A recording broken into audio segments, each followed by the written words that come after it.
with that great football team. We cheer the Pittsburgh Steelers. And welcome back. Thanks for joining us on the Yinzer Crazy show and podcast, sponsored by YinzerCrazy.com.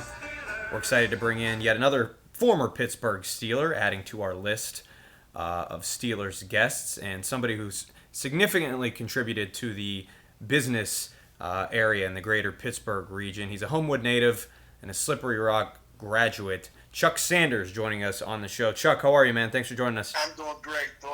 Excited to be on your show today. I know you guys are one of the fastest growing podcasts out there, so I'm excited to be a part of this. Well, we're really happy to have you, and Steeler fans are obviously thrilled right now.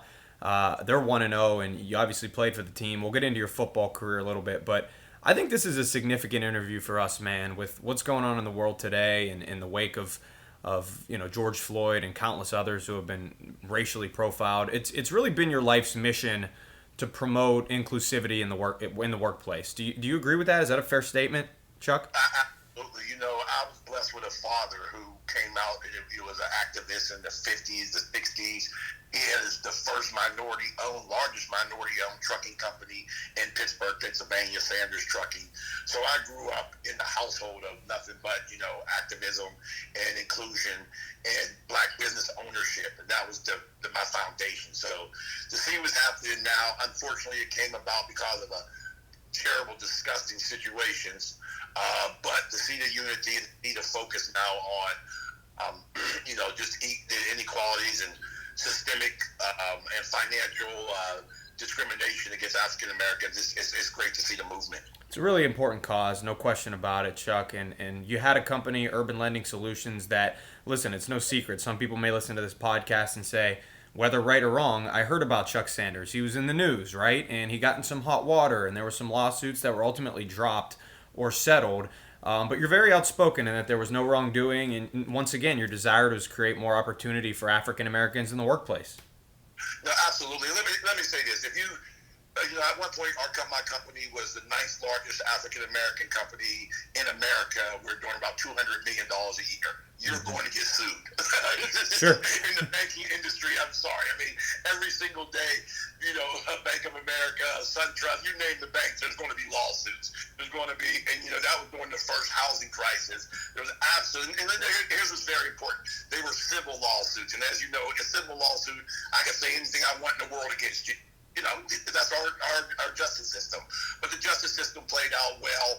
I never, ever went bankrupt. Now, these are just facts. None of my companies ever went bankrupt. I sold my company for a profit. Bills were paid. People were paid. There's some leases out there that I felt like, and I had some counter lawsuits. I think I was, you talk about systemic racism. Mm-hmm. There's also systemic racism financially. I mean, you get to a point where, as an African-American business, when it comes to capital and trying to compete with the big boys, they can freeze you out. And that's I was competing in a very, very, and I'm just talking French, white male-dominated area, mortgages. That even since my company was sold, there's not a African-American mortgage company out there. And my goal was to provide housing, loans, businesses, loan modifications for everyone. And we were one of the largest loan modification companies in the country. And they came after me. And, I had a big target on my back. Mm-hmm. But I fought through it. I won all my cases. And actually, we're now starting, and we'll talk later, I have a new company that's out and starting in the loan modification business again. Diverse mortgage solution. That'll be it. We're launching this fall. We're talking with former Pittsburgh Steelers running back Chuck Sanders, who's also a 3-year starter at Slippery Rock, 2-time All-American in that time, where he played in the East-West Shrine Game, a game which we're accustomed to seeing a lot of D1 players, certainly propelled him to the NFL ranks, and now a businessman in the greater Pittsburgh area. Chuck, when I read your story, I kind of thought to myself, this is an individual who, once again, is fully aware of the cultural challenges that anybody of color may face. You're still fighting for social justice. Tell us about the Blackburg a little bit and kind of what that represents. Thank you. And once again, I've been blessed with, I call it ability to see what's coming around the corner. About 2 years ago, and it's documented, 2 years ago, I felt as though that I needed to do something for the black community from an economic growth standpoint. and a way for them to have an entry level into some lucrative industries that I know about. And those industries were the medical marijuana, recreational marijuana, loan mortgages, and the banking industry, and PPE. I was talking about PPE way before anybody even knew what was going on. And I started Blackbird PPE, which was providing the masks, the gloves, the COVID, materials that people need. So I started an investment fund, and the investment fund was designed for, and this Blackbird stands for, yes, I'm proud of black people being the owners of it, but also, you want to be in the black. I mean, some of the BlackRock's one of the biggest investment firms in the country, and the Bird, we're from Pittsburgh, and we're proud of that. It's not just for black people. That's not what I'm talking about, but I am talking about people who are invested in the black community and financial growth, and that's white, green, black, brown people. I have plenty of white investors who are just, they know it's better for the whole if everybody is contributed financially and have equal access.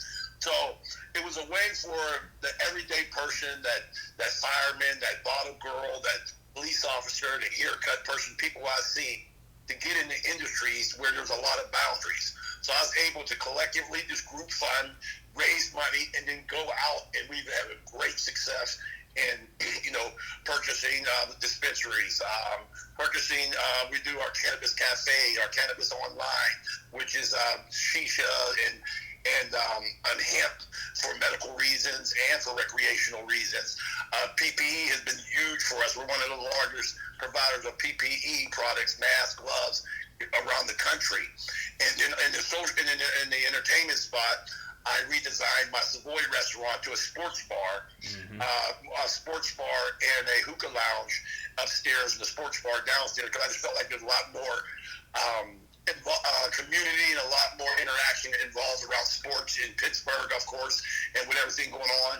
And to be able to pull this off, I planned it all before COVID. And then when COVID came, there's some awesome challenges, but we've been able to meet them head on. So really excited about Blackbird Corporation. It's closed out right now. The people who invested with me in the beginning, let's just say they're very happy. Hey, listen, I've been to Savoy. Those chicken wings and nachos, man, that is some good stuff. Everybody check that out. Savoy in the Strip District, also owned by former Steeler Chuck Sanders. Chuck, now that we've got you, of course, our site is prominently sports circulated. So I want to ask you a little bit about your time with the Steelers, and if I'm sure because you have a Pittsburgh-based business and are a Homewood man, that you're still a big fan of the Steelers. Am I correct? Absolutely, I love the Steelers. There was only 1 year I didn't like the Steelers, and that was when they cut me. That whole year I wasn't a Steelers fan, but they sucked me back in. Totally. No, I'm a huge Steelers fan. I've been blessed to continue to work with a lot of the Steelers. Ironhead Haywood was a great friend of mine, so Cam's like a nephew to me. He's a big Savoy supporter. He eats all our food up. We deliver every Thursday to the team and the line. So we feed your Steelers. We feed the Steelers, make sure they're ready for those games.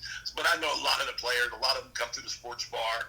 And the coaching staff, Coach Tomlin is just great with me and with the community. So I have a great bond with the Pittsburgh Steelers. And it was funny. One of the things that came out was that, I squandered money on a Steeler box when I was the CEO of my company. Like, why wouldn't I get a Steeler box? That's what CEOs do. Right. That's where we entertain clients. But, yeah, there's a very strong bond between myself and the Steelers community. Well, that's incredible. Us at Yinzer Crazy Nation are happy to spread that message and continue to promote your business endeavors and whatnot. I gotta still ask you, obviously, you played for the Steelers in 86, 87, some prominent Steelers on that team. Do you have relationships still with anybody on that Steeler team, or was it kind of too brief? Lewis Lips is a good friend, but you know who my main buddy was? Is the guy who retired me and beat me out and made me go back. But I thank him because I always tell him, he always comes out of a restaurant, is Merril Hoge. Merril Hoge is just a great friend. Merril came in. We looked at him as, here's this white boy from wherever, Idaho. This is how we really talk in the locker room. Sure. I'm going to give y'all that scoop. We're like, man, they drafted some white boy, running back from Idaho. Ain't nobody worried about him. Man, Merril came in here and tore us all up. He kicked everybody's ass. He was, and the career he went on to have. And then even off the field, how I just love him, everything he's done in his fight for cancer and other causes, and wrote a book, and it's obviously on ESPN and all those different places. But me and Merril Hoge are staying really good friends, and Rodney Carter, a lot of those guys. But no one can find Mark Malone. He's out in the mountains in the woods somewhere. So, Not shocking to Steeler fans, I'm sure. That is a really cool story about Merril Hoge, former Steelers running back, current ESPN contributor. We're talking to Chuck Sanders on the Yinzer Crazy show and podcast. Chuck, this has all been awesome information, man. I want to give you some last 30 seconds or so to promote more of your business ventures and talk a little bit about Savoy and that medical marijuana industry you're in still. Absolutely. Well, our medical marijuana dispensaries are Solivo Medical Wellness Centers. We got 6 of them throughout Western Pennsylvania. Savoy Restaurant, Sports Bar is just we're really trying to have the next level sports bar. We got over 30 televisions, all kind of interactive games, TV giveaway. We're at 2023 Penn Avenue, SavoySportsBar.com. And then on Blackbird's PPE, we're just out here really trying to help save lives. But please stay safe. Continue to follow the protocols.